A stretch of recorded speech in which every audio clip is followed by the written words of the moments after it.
Hello, welcome. Hi, everybody. Great to have you here with us this afternoon. And I'd like to greet you all and just say how much we appreciate that you've come to join us today here at Invirtua. And I'm Gary Jesch, your host for today's program.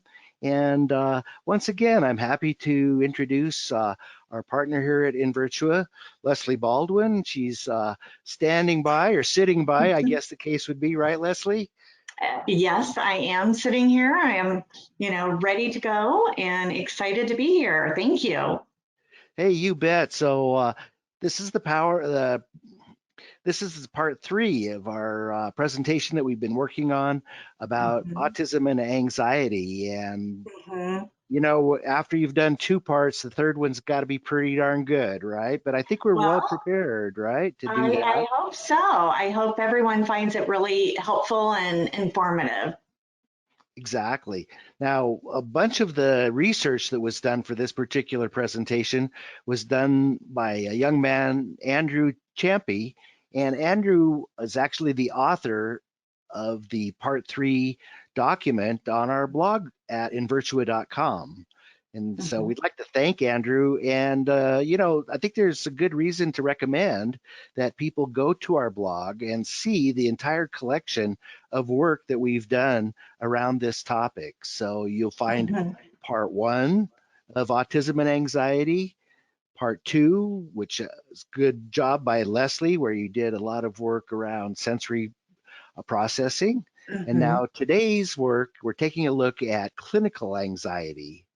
And Leslie, some of our people may not quite have gotten to know you yet. So tell us a little bit about yourself and what brings you here to Invirtua to talk about this today, please. Well, I am here today. I have my background is in education, and I've worked as a teacher with autistic children and young adults for about the past 25 years. Most recently, I worked at Texas Children's Hospital, where I managed a program for children on the spectrum. It was a therapeutic program, kind of a multidisciplinary, and I just love working with the kids and the families, and I'm excited to be here and help share some of my, experiences and knowledge that I've learned over the years. Well, thank you. That's going to be great, I'm sure. And I'm Gary Jesch, and I just got to look over here because not only am I the host here today, but I'm also the producer. So I'm going to look over here, and then a little later, I'm going to look over here because we're going to be giving you a demo of our live animation technology and our avatar adventures live in real time here as part of our program today. So that'll be fun. Leslie, you've always enjoyed those, right? I love it. All right. I always have a great time interacting with the characters, the avatars, I should say. There you go. They're a lot of fun, and you can't help but love them.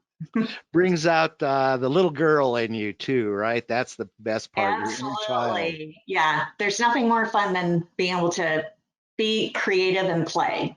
So there you go. And as you can see from the story that I have of being a pioneer actually in live animation technology, I've been playing with this and practicing with this for many years now, and I still do love it. I started out around 25 years or so ago introducing performance animation, where we kind of work behind the scenes to puppeteer these avatars that we build on the computer. And so they're computer generated.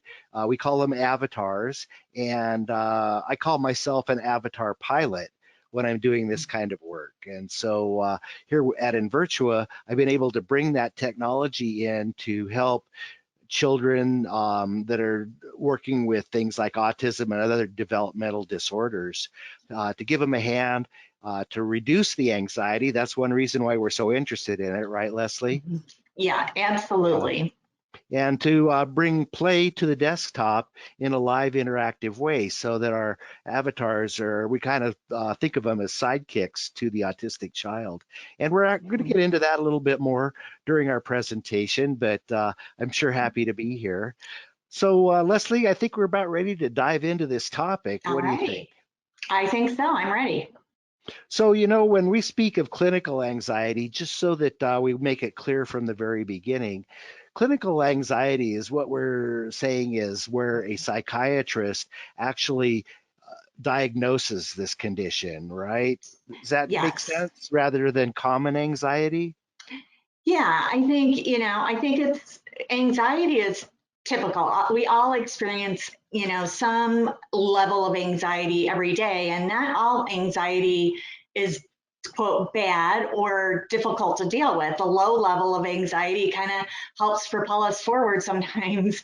But, what we're talking about is an anxiety level that is really prohibiting a child or adult from being able to function fully in their life, where they're not, it's so severe that it interferes with their ability to really function in many different typical environments. Exactly. And in Andrew's research, he found that according to one of the associations, that Mm-hmm. 4 out of 10, 1 out of 5 people that are autistic actually have also a clinical diagnosis of anxiety. Did I Yeah. get that number right? I think so. And, I think, Gary, I would like to see more studies being done, to really track, because I think it's difficult to know for sure exactly what the numbers are. However, I think that's, a fair assessment.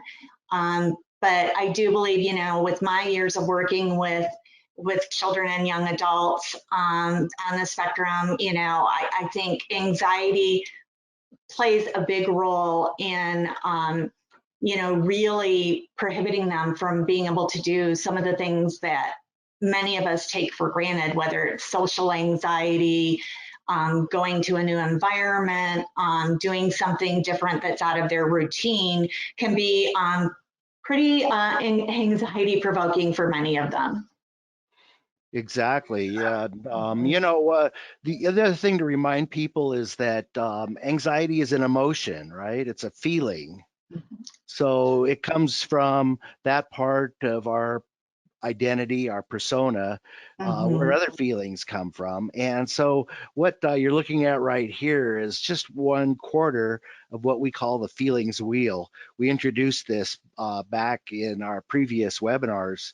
And so you can look it up there and on our website. The feelings wheel is actually an interesting kind of tool to understand more about uh, anxiety, and when we speak of it, the associated feelings with anxiety. So if you take a look here in this side that starts with fearful around the center, okay? So what we're Mhm. saying that fearful is one definition of the emotion, and then off of it, we can see that there are other emotions that we can define or name. Using these labels, Mhm. we can maybe have a little more understanding, being scared, being anxious, insecure, and so forth. And so if we Mhm. focus in on the section around anxiousness, we can see Mhm. that it's connected with the feelings like overwhelm and Yeah. worry, being frightened or feeling helpless, okay? And so Mhm. that's telling us, that we're dealing with feelings. And when Mhm. a psychiatrist talks about a diagnosis of clinical anxiety, that's kind of the area of feelings that they're working in. But then these show up as things like um, depression, right? That Mhm. feeling of worry and inferiority, maybe that's just won't go away, keeps a person from, reaching their full potential, right? And Right. other things like ADHD, OCD, compulsive disorders, right? Mhm. Those are things that may be included in the write-up that a psychiatrist is putting down when he's speaking of clinical anxiety. Mhm. And then, the area that you really specialize in, or that you paid a lot of attention to, let's say, of sensory overload. Can you tell us a little bit Right. about how sensory overload leads to these feelings or is Well, a result of them? Right, by report and, observation and lots of studies and talking and gaining information from those who experience this that are on the autism spectrum. you know, I I think the sensory systems for many of them can be slightly different with the neurodiversity, the way your body reacts to stressors and how they experience things from a sensory standpoint can be quite different. And when you combine that with other challenges, it makes it really difficult to, you really need to look beyond like the behavior response that you're seeing, because usually, you see, someone who might be, their heart rate gets elevated, they might start sweating, they might feel sick to their stomach or their head might hurt. And, sometimes, they aren't able to really explain what's going on. But what you want to do is look at some of the root causes if you can, help them, really learn some coping mechanisms to help Mhm. alleviate that. And so that way they're able to more fully participate, with whatever activity is going on. So if moms and parents of autistic children um, are informed a little more about the relationship of the feelings to maybe even the physical environment or whatever, Right. then that's going to help, right? Yeah, I think the more you can understand your child or understand yourself, the more you Mhm. can, you get to understand what are the circumstances where is there like a certain activity that brings this out or a certain environment where you see the anxiety really going up. And, knowing your child, what are the things that help comfort them and calm them, and Mhm. having some of those tools available to you so that when you recognize that, cueing your child so that they start to recognize it. And that's the first step in really being able to kind of help bridge that gap and help them in dealing with it. And of course, when it's a clinical level of anxiety, you want to make sure that you're working with a psychiatrist or, someone in the medical field who really is experienced in working with those on the spectrum. And, many times, these children don't need medication, but sometimes they do to help bring that level down a little bit so that it's manageable, because there's nothing worse than seeing a child suffering because they're so fearful and anxious of things that are going on around them or how their body is feeling because they're overwhelmed. Exactly. I'm glad you brought that up. Thank you. So what we're going to watch for, and this relates, I think, to all human beings, autistic Mm-hmm. or not, right? Yeah, Because we all kind of have fears and worries and concerns to some level. yeah. Um, and so a lot of times the thing is in the world, there are what we call triggers. Mm-hmm. And a trigger can be something like a change in the weather,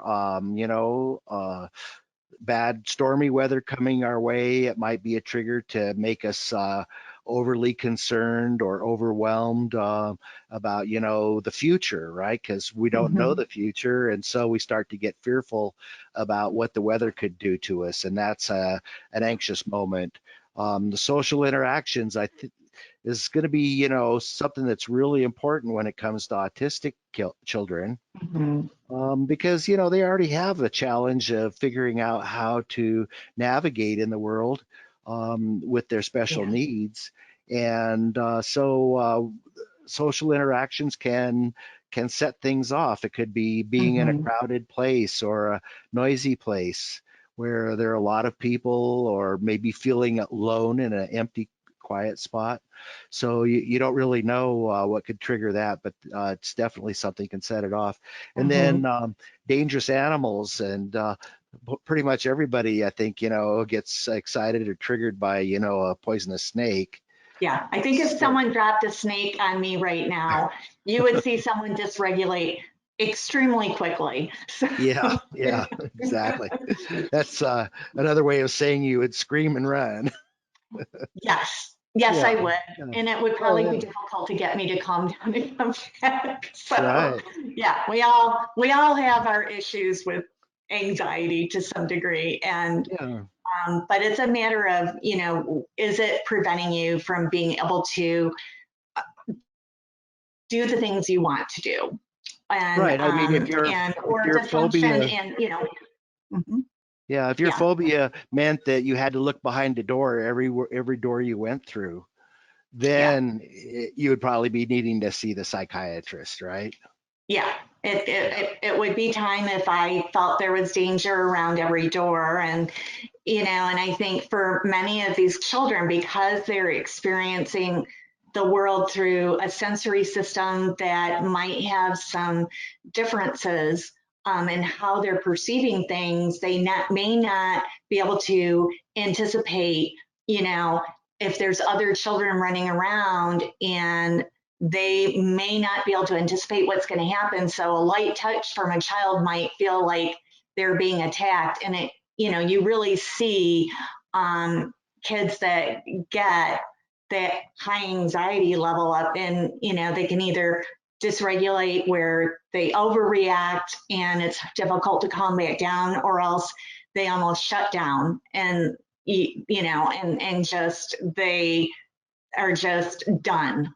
And, frequently saw that, with many kids that I've worked with, and can't really blame them, in terms of how they're experiencing some of the things around them, whether it's things are too bright in the classroom or fluorescent lights that are buzzing, and their sensory system is wired in a different way and they're just driving them over the edge. So you really have to be a detective and then help them learn how to cope with some of those things, or else help them adapt the environment so that it's easier for them and not so you know um, distressing. And I bet moms can relate to that a lot too. So, next we kind of take a look at the triggers that are associated with autism that we know about. And there's a lot of sensitivity there to these triggers. Change and unpredictability, right? Falling out of a schedule that's a Mhm. routine. We talked about Yeah. in part two a lot about setting up routines Hmm. for autistic children so that they kind of know what to expect. Their day is predictable. And Hmm. there's an anxiety or a trigger when something might interrupt that, right? And there are a Right. number of things that can come up in a person's day to day that could trigger that. Sensory challenges, things that they hear, sirens or dogs Hmm. barking or things like that that can Yeah. trigger anxiety. Appliances, washing machine might, Hmm. be jolting or whatever. Yeah. Things like that in the home, right? And then what Hmm. we call uncommon and specific fears. And those are things that maybe they just acquired one way or another. Maybe early times in their childhood, they became Hmm. frightened of something, a bug crawling across the floor. Hmm. And the anxiety around that gets heightened more and more all the time. Um, you know, Right. uh, so there's a number of things that we can associate with autism and anxiety. And when I talked about it in part one, I believe, I was sharing my thoughts about the feeling of strong anxiety associated with like stage fright. And for Yeah. typical people, you ask somebody to, go get up and do a presentation in front of, 100 strangers and don't screw it up or you'll lose your job. Boom, there's the trigger, right? And Yeah. then it'll stay with the person. That trigger will actually stay with the person in Mhm. anticipation, and the anxiety builds and builds. And so we're going to be talking about what happens when it builds, and it seems to kind of feed on itself. And I've Mhm. seen in my experience of working with autistic children how that's almost like a daily thing that they, because maybe of brain chemistry or other reasons, that the heightened anxiety is just a part of their daily life. Mhm. And have you seen Yeah. that too in your experience, where you just, there may not be like a general trigger for it, it's just always seems to be present and, rarely goes away? Yeah, I have observed that in some of the autistic individuals that I've worked with. And, I think there's just like all of us have differences in how our nervous system works, it's the same for them. And, some may have a tendency to be more overreactive, and that might go along with their nervous system and how they're experiencing things. And it's more difficult for them to regain regulation both physically and emotionally. So they need more support to help them work through some of the things that are challenging. But, you really, talking to parents over the years, they're always very good about being able to say, well, when at this time of day, we always have a meltdown, or, Hmm. whenever we're going to be going to do this, oh, it's a disaster. And, I tried all these things, and it's, we really have to brainstorm and think, how can we best support this family and this child to, not live in that perpetual state of anxiety and fear? Because then you have families that, really get traumatized from having a child that might be overreactive to many things. And you're trying to mitigate that all the time. And yet, it's impossible to totally, it's virtually impossible to totally avoid it, all anxiety triggers. So, you really have to look at what can we do to help them cope. Yeah, let's take a look at some of the coping mechanisms that we've seen in the community. And this maybe it's not necessarily a coping mechanism, but it's a reaction to the anxiety in this Mhm. particular case, right? Yeah. Um, the anger and irritability is basically like, if you think back over to that feelings wheel I was showing you, where the emotions are kind of shifting around a bit, and right next to anxiety and fearful is anger and tension, and the energy around irritability, all the way Mhm. to the extreme of rage, right? So we've Yeah. seen that. Also, where plans get changed all the time, just can't quite stick with it, just always hopping around, and there's a probably like a tendency to just to try to avoid Yeah. the issue I think there's a altogether lot of and to avoidance. isolate. I think there's a Oh, lot of avoidance. right, right. Mhm. So avoidance and isolation, right? So, Yeah.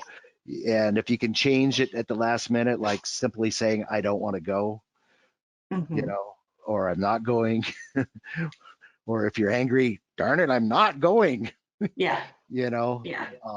to make a point. But, autistic kids, sometimes they just, they find something that seems to work for them in terms of, you know, lowering the anxiety in one way or another, and then they Mhm. gravitate toward that. Um, Right. this wearing a jacket when it's warm type of thing, or a hoodie over your head, or weighted blankets. It also, Yeah. they can be successful, right? For the mom and the child, sometimes can really help to do Yeah, that. I mean, Why I is think that? there's a lot of strategies that can be used to help alleviate some of the anxiety and, in terms of what's going on.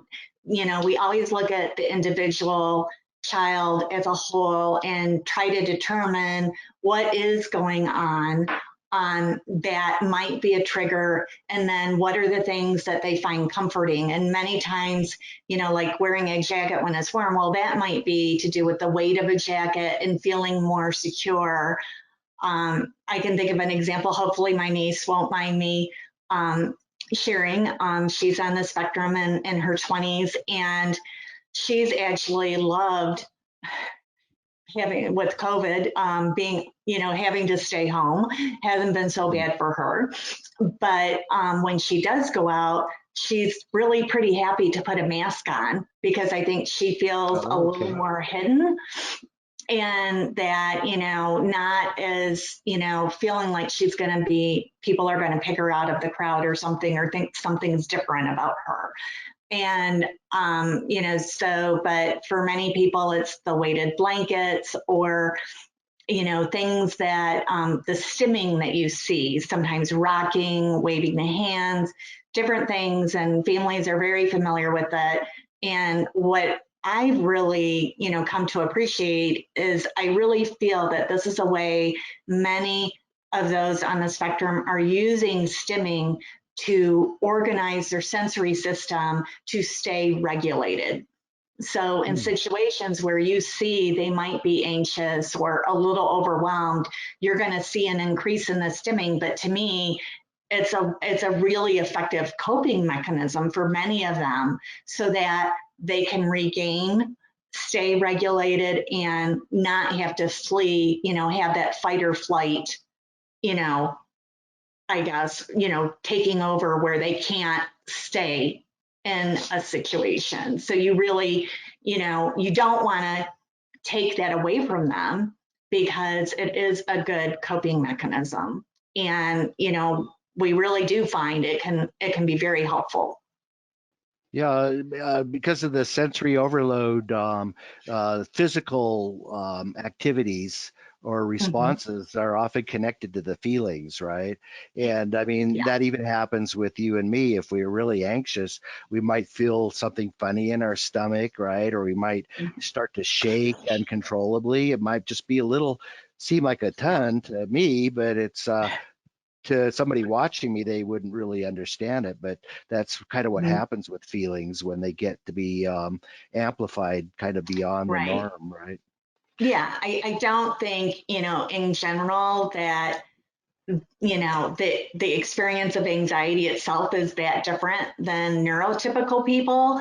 Right. I think it's just triggered by different things, and a sensory system that isn't working as well for them as it could be, as well as some challenges with being able to regulate, really regulate that, the emotional, the mind body connection, and realizing, we how you can really work with it at all levels to help bring that anxiety level down. Right, right. Good point. Good point. Excellent. So, I mentioned this a little bit earlier, Leslie. What we see is that these problems that you've been telling us about of trouble with regulation, social motivation, social anxiety, um, put a person into what's called an anxiety loop. Yeah. So let's take a look at what we think a loop is. And we got to thank Andrew again for his great job with Yeah, the he did a wonderful graphics. job putting the materials together. It's really helpful. So in this particular graphic, what we're indicating is at the center is the anxiety, the feeling, okay? And it's like a gear that turns and it drives the whole negative process basically, right? And kind of a step-by-step way going from the top and around clockwise. So we know that this is just symbolic here, trying to get an idea across. It doesn't really happen like this, but this is a way to speak about Mhm. it. Yeah, So when you're anxious, right, then you have a problem with regulating your emotions. right. It's kind Yeah. of things run away, whether it's physical sensations or other emotions that are tied to it. They Hmm. start to feel like they're getting away from you a bit. And Hmm. then when you can't regulate your emotions, then the social interactions become more challenging, Hmm. right? And so then Absolutely. that enters the picture. And then when you have trouble socializing and being in the presence of others, then you become less motivated to be in the presence of Yeah. others. Yeah. And Absolutely. then because of that, you're back into the top of the loop again. Your anxious feelings seem to Right. get heightened, right? Or maybe you get it's so wild for you that you get a shot of adrenaline, Hmm. and it can happen in a blink of an eye, go from, being in an elevator to having a panic attack, whether you're autistic or not. A Yeah. lot of this applies to everybody, I think, right? Right, right. And I think, when your anxiety gets so high and your autonomic nervous system kind of takes over, it is difficult. I mean, we've all been in those situations where something happens and that fight or flight response comes in. And, most of us have at least some tools, coping tools to bring ourselves back down and kind of like, okay, what's going to help? A cup of tea, grab a blanket, go under the covers, whatever is going to help you kind of calm down. But for these kids, I think we really need to be respectful and recognize that behaviors that we might see associated with anxiety, really looking at what is the root. I mean, these kids and young adults, they're not acting out to just act out. There's something going on, and really helping, them recognize that. And especially when you see it start to escalate, kind of doing some co-regulating with them to help them regain kind of some control, so that it's because it's pretty scary, I think, for a lot of them when they become, so Sure. dysregulated, they feel very out of control. Yeah, that's the anxiety loop is based in fear, right? Yeah. Yeah, that's the Mhm. driver. And in part Mhm. two of our discussions, we spoke a bit about research that's being done on the brain and brain chemistry. And there's been positive research that's indicating that in the part of the brain called the amygdala, Mhm. which is pretty much in charge of everybody's fight or flight responses, Yeah. that the brain chemistry is different enough to where that may be causing symptoms of autism and the outpicturing of heightened anxiety that just Right. doesn't go away, right? Or it's more easily triggered, let's say, in some cases. And when you Right. have that along with difficulties in communicating, speech disorders or whatever, Mhm. then yeah, it can that loop becomes something that you really have to be aware of. So Absolutely. what Yeah. I'm Oh, go sorry. Go ahead. ahead. No, no, I think I'm about done here. Okay. I had one more slide just to Okay. say, and I think that you actually covered this one about how when your anxiety is not being addressed, then that's kind of like Right. the thing that really amps up the looping, right? Is that there's Right. no recovery period, or the recovery period is maybe hours away or whatever, right? Right. Or not a complete recovery from it. And then, you go on to the next thing, incident, but kind of set something off. And, I think as you were talking about the research, it reminded me of a recent study that came out regarding the brain, and they were doing some functional MRIs.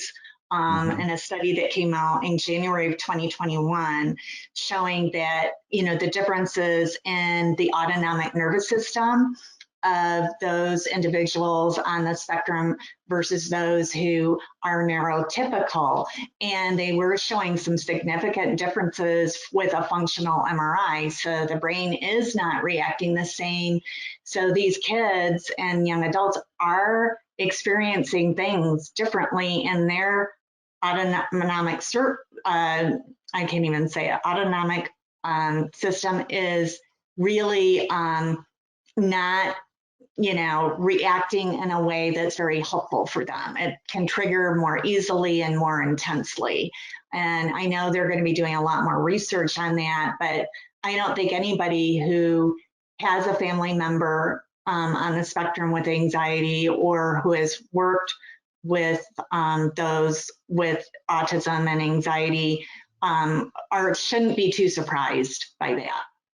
Right, exactly. The way that it outpictures in the home on a daily basis Yeah, is enough to give you an idea. yeah, So yeah, very well put. So Leslie and I are here to tell folks about Avatar Adventures and how our technology of live animation in these short sessions can actually help reduce anxiety and increase comfort levels and attention. So this is the fun part of our webinar. You know, we've talked a little bit about some of the problems, and so now we Right. want to present some ideas that we have about a Mhm. solution. And Absolutely. Andrew has done another great slide for us here called the Invirtua Effect. And so what we're saying here to make it nice and clear to everybody is that these cartoon characters, these interactive avatars that I've developed, when a autistic child is in a session with one of these guys, well, the first things we notice is that the anxiety levels start to come down. Mhm. And we see it in several ways. One would be like, say, the cartoon character itself is not intimidating and Mhm. it doesn't desire eye contact. And so Right. it's not placing it's kind of like a social demand of any type on the child, just a kind of Mhm. a coexisting type of feeling, you know, in a fun environment where the avatar Mhm. can be the child's friend and sidekick in a way, and Yeah. develop that trust that they don't have to worry that there's nothing that will overwhelm them coming their way. And Absolutely. so that's Yeah. kind of the first step, right? Yeah. I think it's pretty magical to see, an individual interacting with the avatars, because you do kind of all of a sudden see, a change in the interest level and intrigue and wanting to engage rather than kind of get away sometimes when they're like, I've had enough of people. And also, what we've seen is many kids can be overwhelmed by the emotions that a human face shows, and which is why you see sometimes they're the side look, where they're kind of looking Mm. at you, squinting, trying not to be overwhelmed by what you're doing and with your face. And you see that is so reduced in working with the characters. And I think it's just really fun. It's a fun way to get the kids interactive and practicing social skills and how long you can do a back and forth flow of communication and engagement.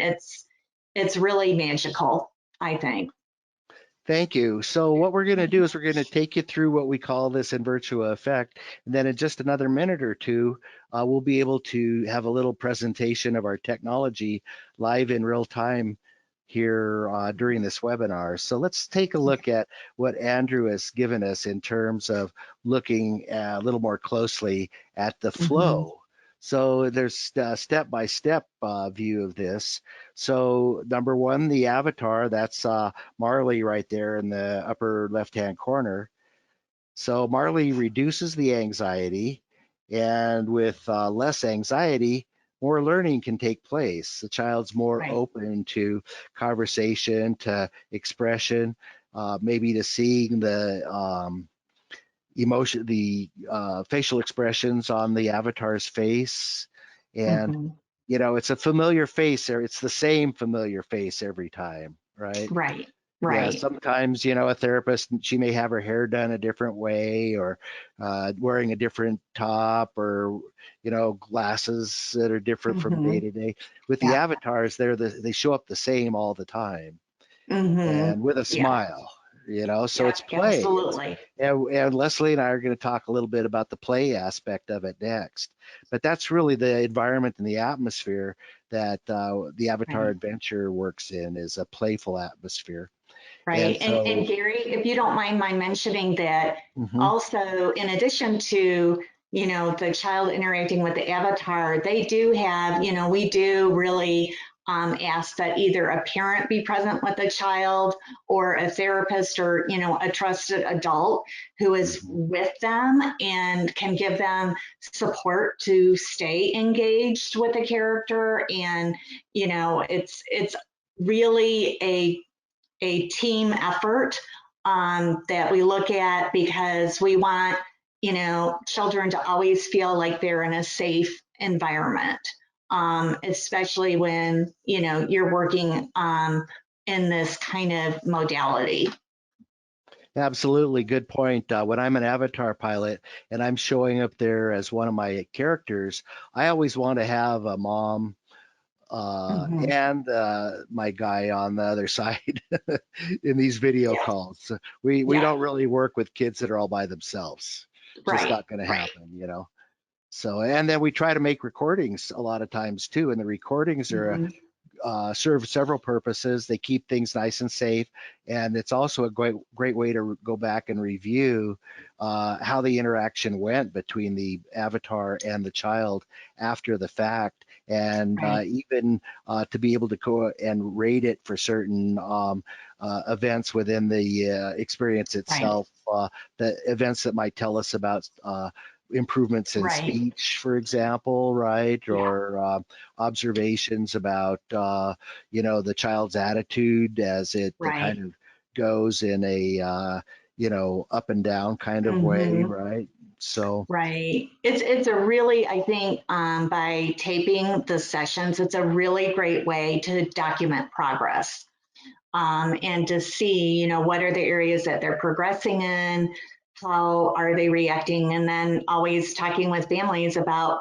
how do you make adjustments as you go along so that you can help the family and the child meet the goals, you know, the reason that they're doing, you know, involved with the avatars. yeah, absolutely. Yeah. And then in our step number three, small successes adding up to overall progress.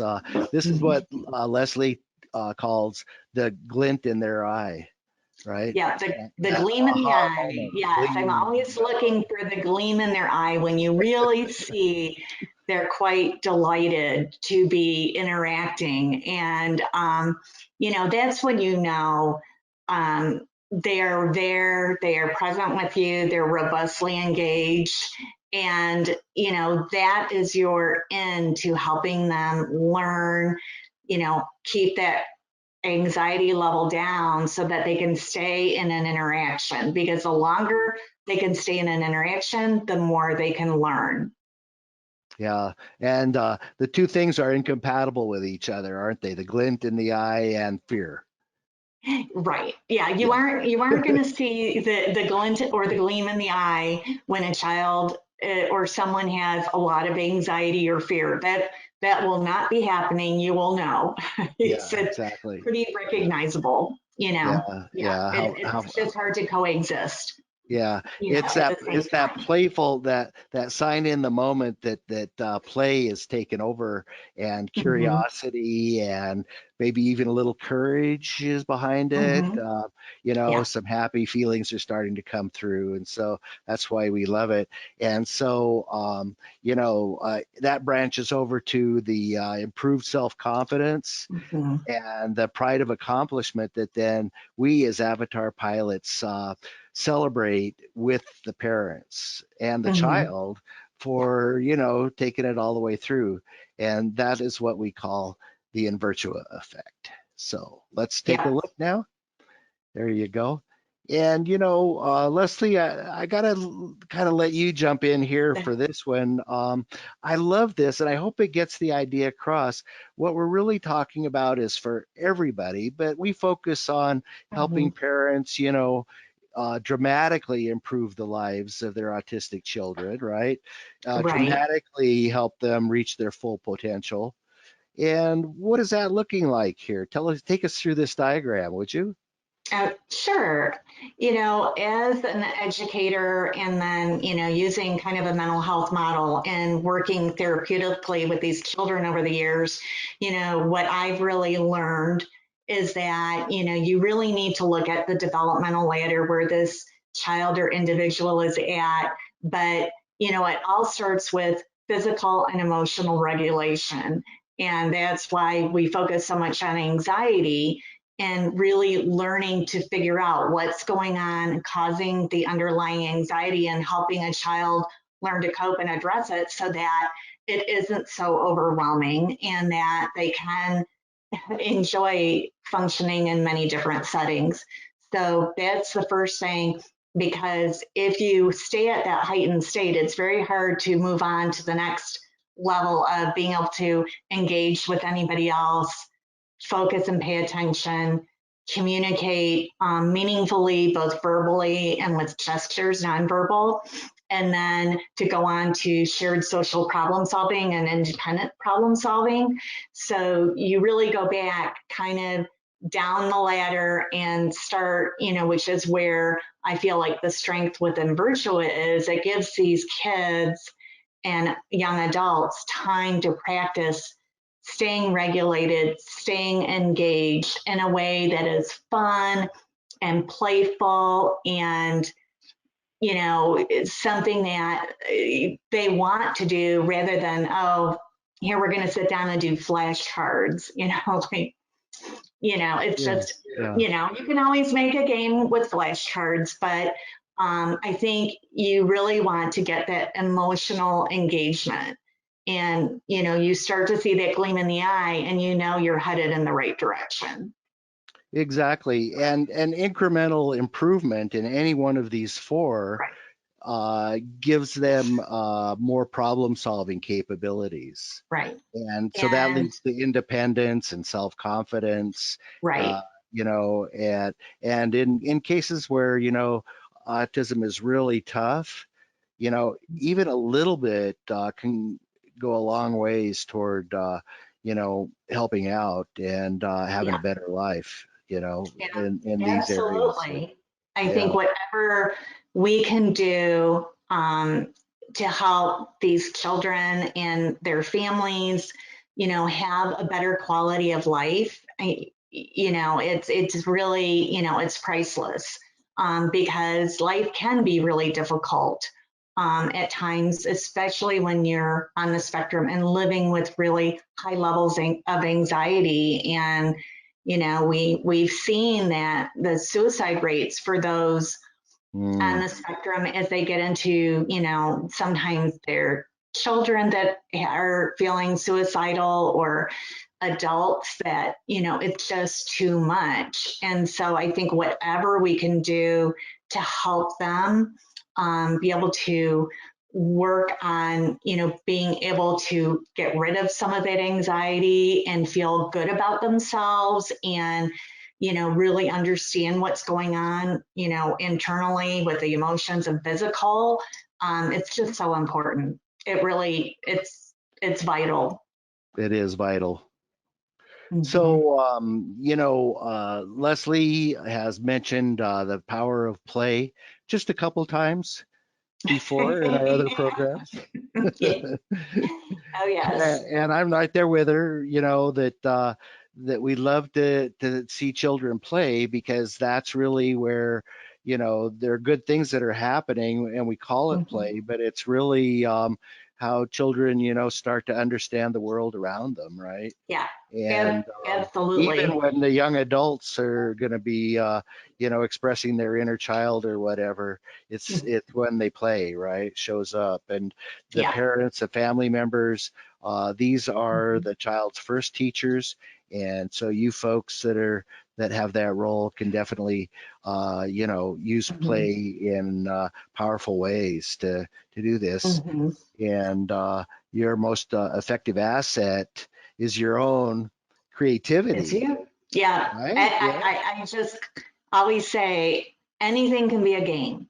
I mean, I can make anything into a game after years of, doing this. And it's a lot more fun if you can be playful and children learn through play. They learn about interactions with others. They learn about the world around them and how things work.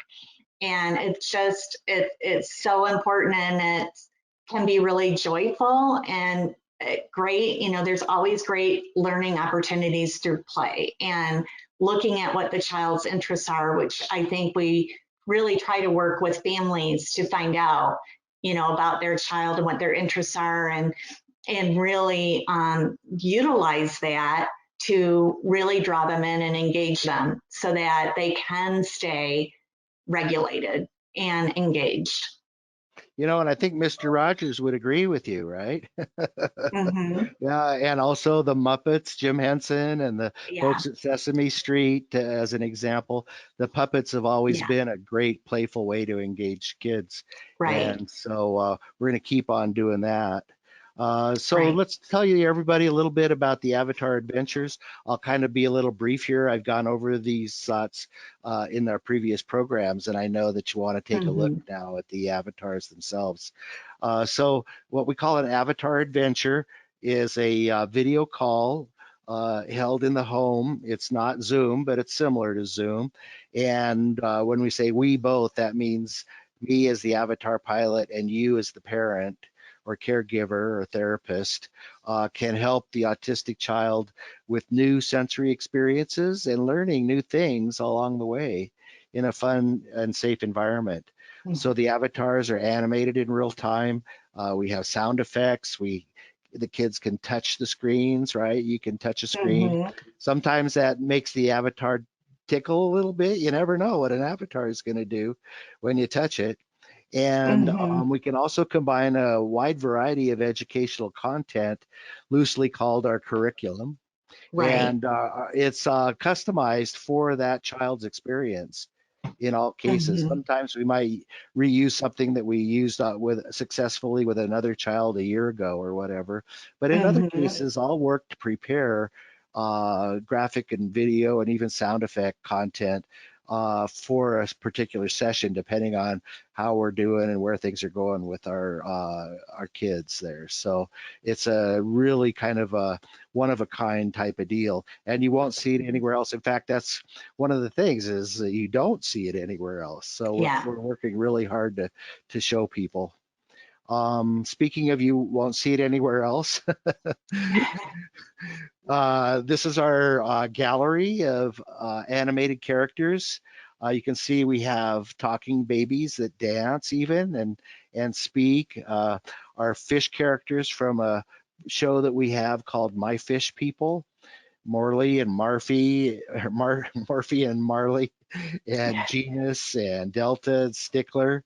And then we have a little elf character, Cyber Santa. Down in the foreground, you'll see an avatar we call Malachi, who was designed by when I was working with the autistic boy. Hmm. He was able to let us use his likeness to turn it into an avatar. And this is a great one. Leslie has seen me use him to do demonstrations and simulations of Malachi Hmm. in different situations, and Yeah. where an autistic child can practice with the avatar, to get comfortable with how to Hmm. respond and what to do or what to expect in those scenarios, like going to McDonald's or meeting somebody for the first time and other social engagement type of Yeah. things. So as I said, all these sessions are done live and personalized video calls through our virtual clinic.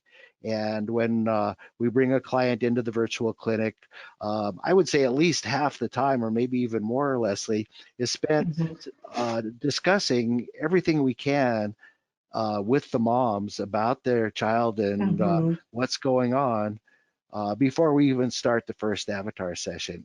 And then Right. after we get into it, we go back and forth and we meet with them again and go, well, what did you think? How did things go on your side? And what do you Hmm. think?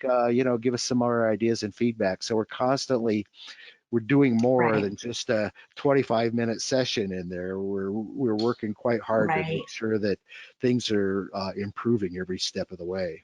Right. And Gary, I like your point on that because I think it's so important to partner with the family when you're working because they know their kids better than anyone. And it's just so vital to get feedback and input and, you know, deciding on the goals and what's working and what isn't. I don't think you can get better feedback than from, a family member who knows them better than anybody.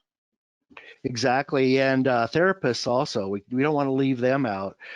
In this Hmm. picture here, this was taken at a clinic at the University of Nevada, Reno, where I live, um, an autism clinic. And so I was actually the avatar pilot in the other room, okay, and kind of like the observation room. And you can actually do this with a bedroom and a living room even.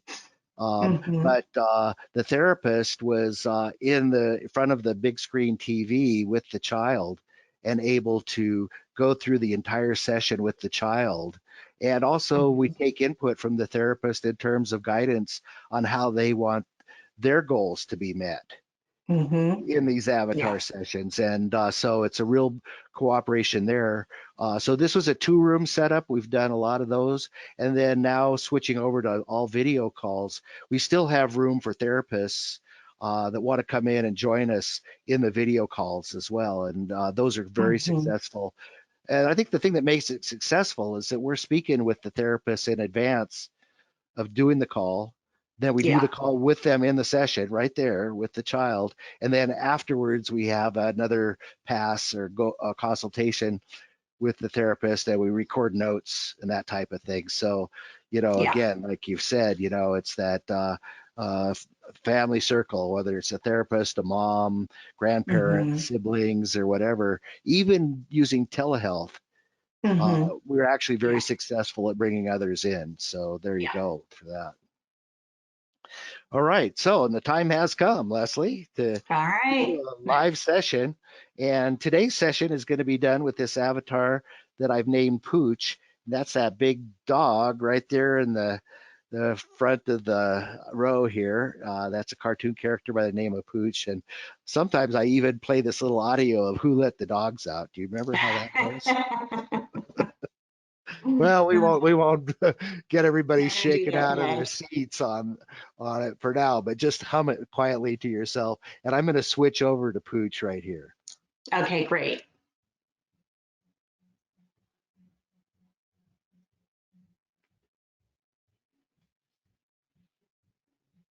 Hey, hoorah! There we go. Big screen for the big dogs. Hello, Leslie. Oh, how are you doing Hey, there? Coach, how are you doing today? Oh, I am just fantastic. I've been chasing sticks all day here today, and I just if I saw one more stick, I don't know if I would get up and go after it or not. How about you? Mm. What are you Well, doing? I have not chased after any sticks today. No So sticks. no No. sticks Oh. today. So where are you today, Pooch? Well, I'm over in the backyard. Yep, that's my thing. Oh, Is if I have a bone over here, I think I have a bone over here somewhere. I buried it a few weeks ago. Might be just about ready mm, now. Yeah, you got to let them sit in the dirt for quite a while, before they really get delicious. they But really get good after they're yeah, buried. oh, that's when Oh. they're their best. You got it. Oh, hey, so yeah, one of the purposes of coming out here today with me is to show some of our friends what it looks like to have kind of varied content going on in a session, an avatar Okay. adventure with one of our kids. So, tell you Mhm. what I'm going to do. I'm going to see if I can bring on here. How about this as a cool little presentation about sports Oh, balls? Yeah, beach balls. You like beach balls? I do. I love beach balls. They're a lot of Hmm. fun to play with. I love to kick them. Yeah, and they're so light and they just fly, don't they? Oh, Mhm. there goes one now. Oh, yeah. So, so we can talk about beach balls and all kinds of fun stuff. Like, say, look at these two little guys here, right? Mhm.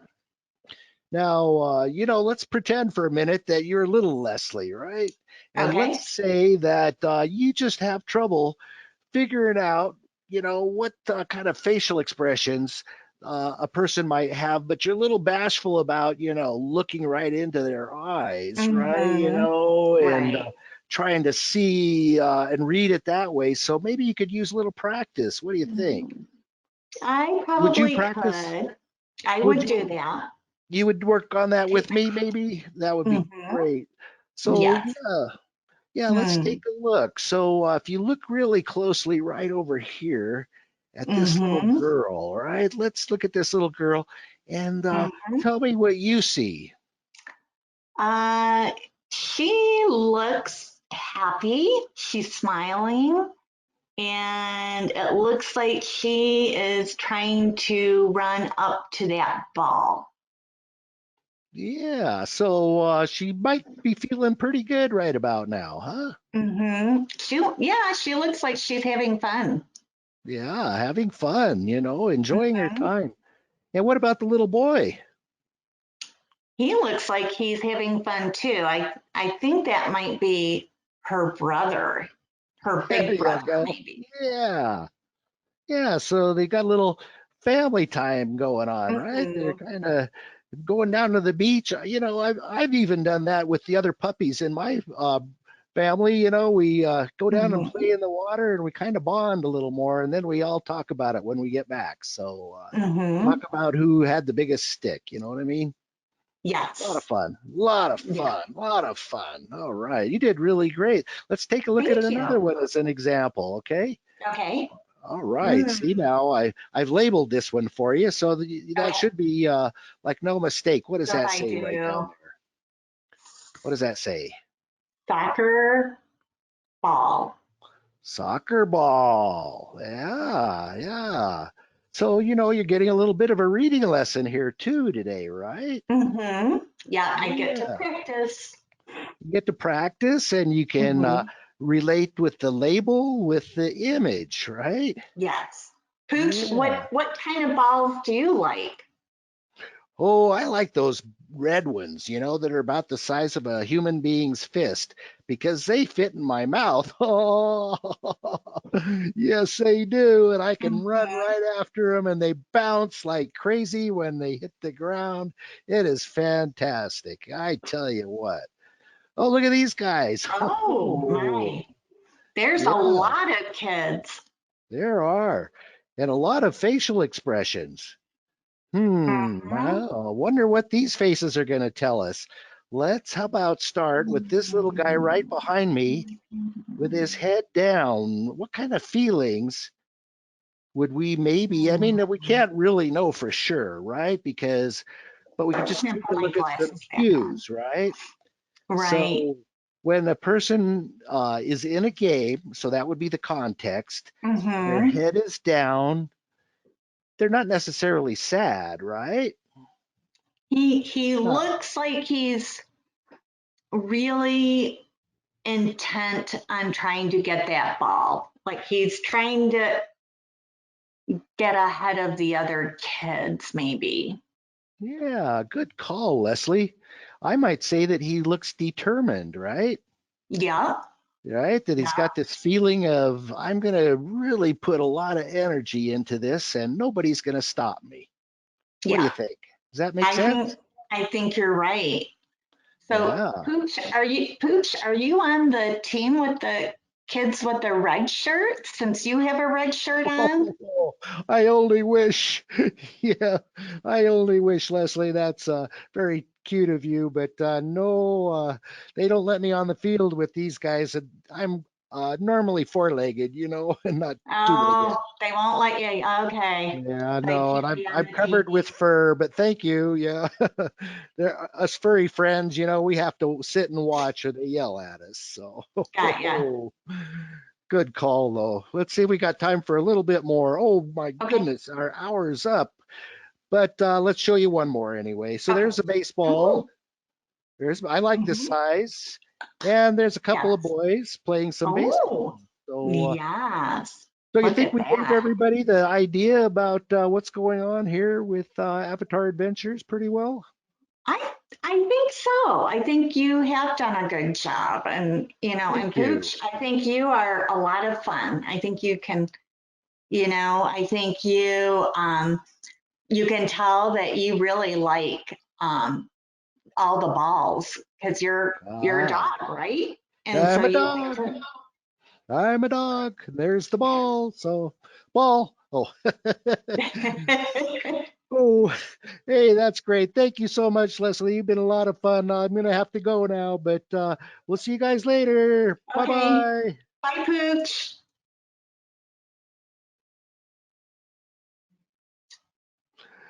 All right. Okay. Yeah. Well, that was a fun one. There you go. Thank hmm you. Great job. Great Thank job. you. So, yeah, we're going to head up and wrap this thing up here, but Mhm. let's do that here. We just basically, I think we've covered everything we want. People are going to ask you though, Leslie, how do you go about scheduling an avatar adventure? Right. So if somebody calls, what would you tell I would tell them, the first thing you want to do is contact us through the website at invirtua.com. And you can set up an appointment, ask any questions you want before you set an appointment up, but set up a preliminary appointment to kind of go over what your goals are, what type of avatar you think your child might really enjoy, and how, what are the things that you most want to work on, and also to tell us about your child or young adult. And then the next thing we can do as part of that is do a demo. So you can kind of see how we work and how you would be interacting also as a parent or therapist. Then the next step is, once we have all that information and people are ready to go, we schedule your appointment and you get to begin your avatar adventure. them? And it's pretty simple and easy to do. And I think I look at this as a really great addition. It's not going to replace other therapies that you're doing for your child, but it can really be a nice addition, especially for those that are working on the physical and emotional regulation, staying within an interaction, and that back and forth flow of communication. Absolutely. And we also work really well with speech therapists Yeah, when it comes to helping with reading and language as well. So, right. and I just want to mention that the cost is actually only $30 per session. We can give you a kind of a bundle deal if you want to sign up for at least 4 of them at 25. And folks, now we're looking at that child tax credit coming our way here pretty soon. And so this would be a great place to invest $100 a month out of that child tax credit to help your autistic child, and use some of that money for something that will really surprise you.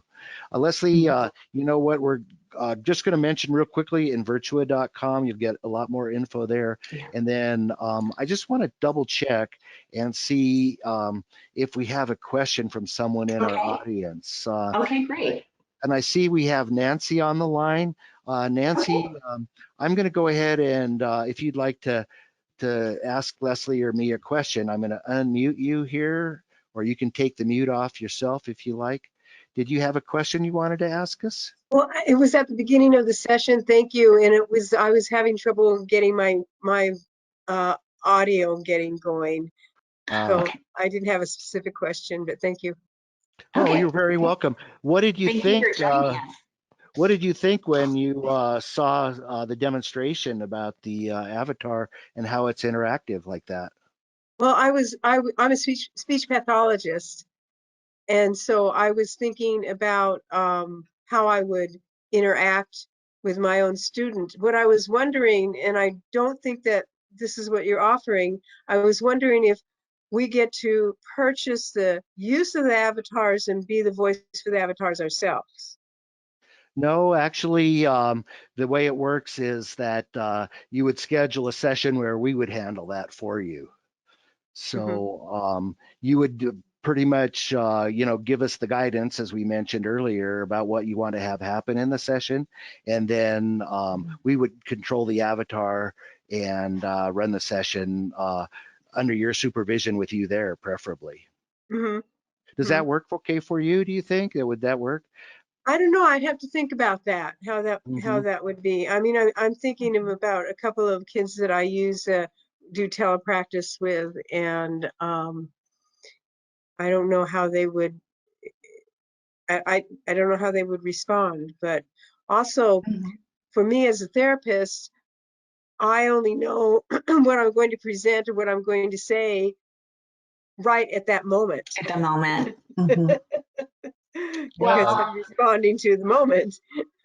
right. No, I get And I that. think that's a good point. And the nice thing about the interactive avatars is with Gary and, you know, kind of behind the scenes, he not only can interact, but he can see, you know, what's going on the other end with the webcam. You know, he can see how a child or you're working with a therapist is reacting. So he can also follow the lead of what you're doing as a therapist. So as you know, having worked with a lot of these kids, I look at it as kind of an additional tool that can be utilized, especially for those that sometimes can be difficult to keep their attention and stay engaged or stay regulated. This can really help. Does that make sense? Yeah, she's gone back to muting Okay. herself there. Okay. So yeah, thank you, Leslie. That makes total Mm-hmm. sense. And we're just like to offer to Nancy or anybody else that Mm-hmm. you know is watching this webinar that we'd be more than happy to do a session with the child at no cost.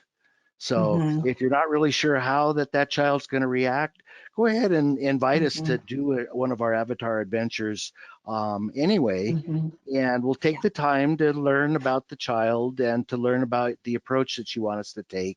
And we'll go out and we'll do a session just as if you were, Mm-hmm. you know, signed up with us so that you Yeah. can really get a feel for whether it's going to work for that particular child, whether it's going to be a fit with that family. Mm-hmm. So I do have another question, and sure. it has to do with confidentiality. How Mhm. do Right. we, how is that dealt with? Sure. So our software for our virtual clinic is produced by a company called Simple Practice, and it's a software for actually professional therapists like yourself that want to set up telehealth Mm-hmm. sessions. And it's fully HIPAA compliant as far as Mm-hmm. protection of private information is concerned. We decided to go the extra mile because we knew we were going to be working with professionals, and we just take this so seriously.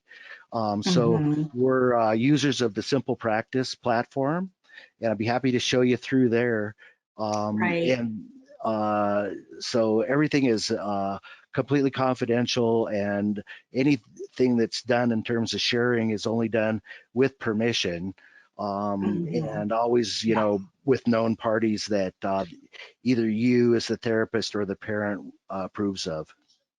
Right.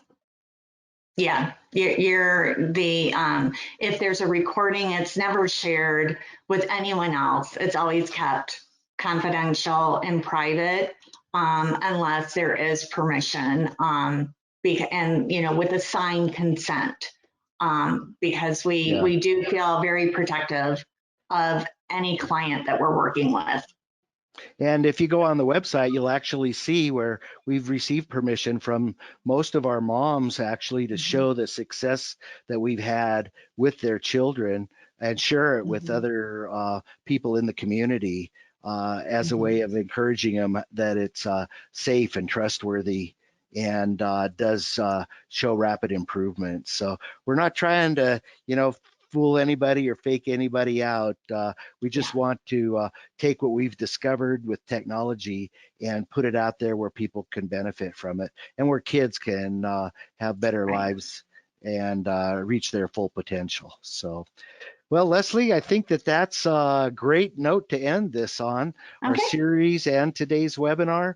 I want to thank you and Andrew and everybody else that's been Mm-hmm. along to Thank you. help us through this 3-month-long project. And, you know, once again, thanks for the hard work that you've put into it. Really appreciate it. Well, thank you, Gary, and thank you for having me. I've enjoyed it. And, you know, I really encourage anyone who has questions or is curious, or, you know, I know between Gary and I, we're always very happy to answer any questions or explain further exactly how this works. But, you know, I want to assure everyone that this is all based on scientific research that's been done prior to the technology kind of catching up to it, so that you know that we're really looking at, you know, going back to Dr. Tom Buggy with the video modeling and kind of using that type of a concept to, you know, have a different modality to reach some of the kids that sometimes are harder to engage, especially. There you go. So that's a wrap. Thank you so much, Leslie. The best to Okay, great. everybody. Have Bye, a great one, everybody. and thanks for being here. Bye bye. Thank you. Have a great one. Bye-bye.